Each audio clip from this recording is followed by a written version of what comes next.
Hi crafters, Karen here from Karen's Crafting Company, and in today's video it's all about another oh-so-inspired collaboration. Remember to use the playlist link that's in the description box below to see the collaborators' videos, and you can see how they were inspired.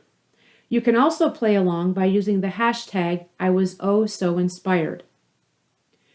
Now up on screen you will see the image that inspired us for this month. And this is by Rochelle Block, and her information will be in the description box as well, so please feel free to check her out. Now, I was inspired by the flowers, whether, you can use pattern paper, dies, stamps, whatever you want to use. And for me, I decided that I was going to use some pattern paper. So here I've already pre-cut and scored a top fold card base. And for my pattern paper today, I found this absolutely gorgeous piece of pattern paper at Hobby Lobby, and I love the foils on it with all those pretty flowers. And then I also am using a piece of foil cardstock to use as a mat and to create a frame. And that small white piece of paper or cardstock will be used to cut out a banner using my waffle flower banner dies that you see here, and that will be holding my stamp. And I will also be using my A2 frame dies to help cut out the frame. I have my VersaFine Claire Nocturne ink for my stamp, and I will be using the Have a Dandy Birthday from the Make-A-Wish stamp set by Hero Arts. So what I'm going to do is I'm going to take my 12 by 12 piece of pattern paper, I'm going to cut it in half. And then I'm going to use my, I will use my A2 frame, die frame, and I'm going to find a certain part of the pattern paper that I want to cut out and use as my card front.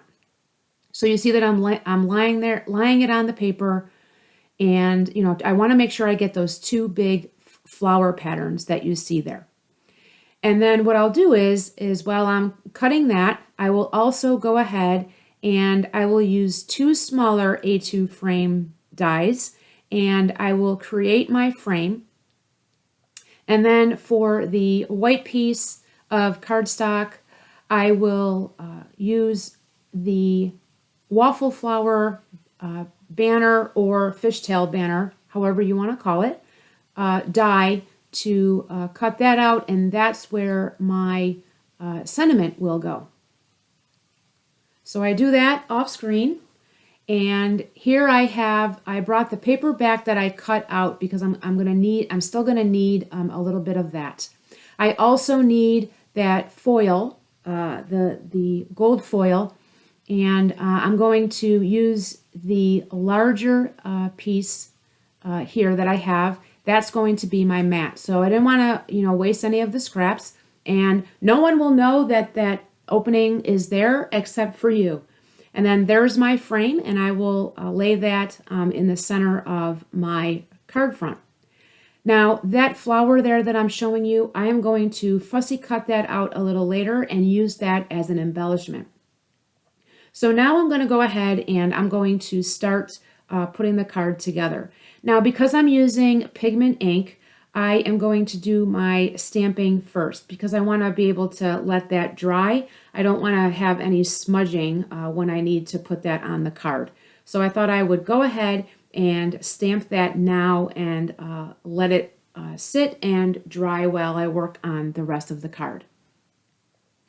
So now I'm going to adhere the pattern paper using my Barely Arts glue, and I will put that over the foil. And again, it's a great way to use those scraps, and that's exactly what I did here.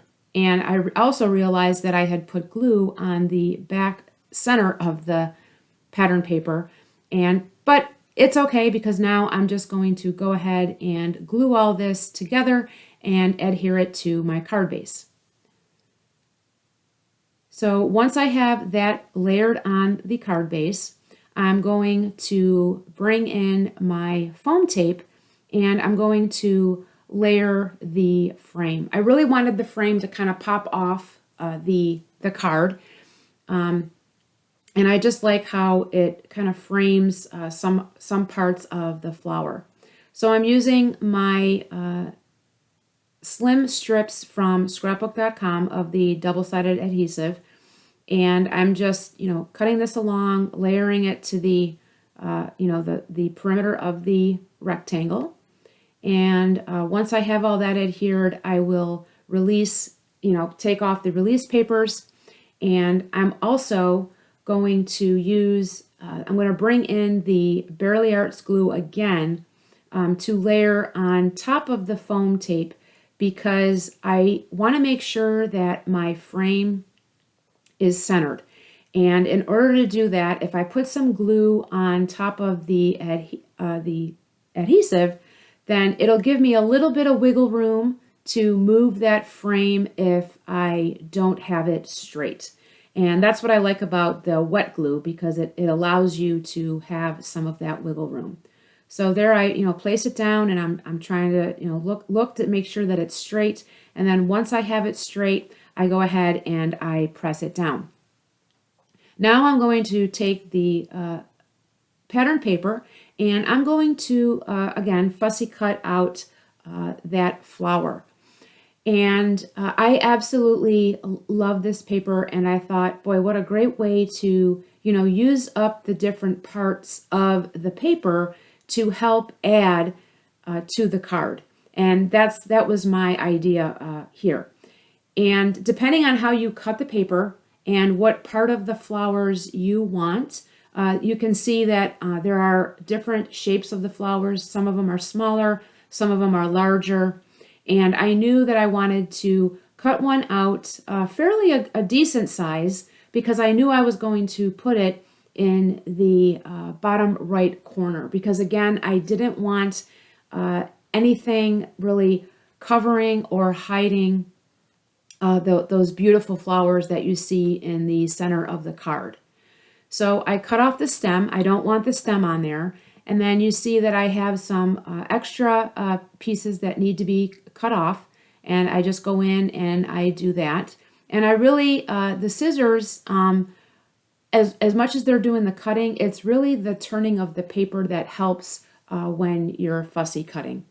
And it takes practice, but I find it to be easier than just having to move my scissors all the way around what I'm trying to cut out versus turning the paper. So now that I've got that finished, I'm layering it on there, to see exactly where I want to put it. So once I find the spot, I bring back my Bearly Arts glue, and I'm just placing it on the parts that will be glued down. And then once I have that glued, I place it back on that corner. And you can see that because of the frame being popped, that extra embellishment isn't laying right on top of that pretty pattern paper, where it would kind of get lost. So now I'm going to take my sentiment, my fishtail banner, and I'm going to add some glue to that, and I will put that in the top left corner. And I almost decided to not put a sentiment on at all, just because that paper is so pretty and I really wanted it, to show. But I thought maybe a smaller fishtail banner would work, and I thought it turned out really, really nice. So I'm just trying to get that lined up and glued to the top left part of the frame. So this is my finished piece, and I hope that it has inspired you to give this month's inspiration piece a try. And until my next video, friends, I hope your day is a crafty day, and thanks so much for watching, and we'll see you again real soon. Take care, everybody. Bye-bye.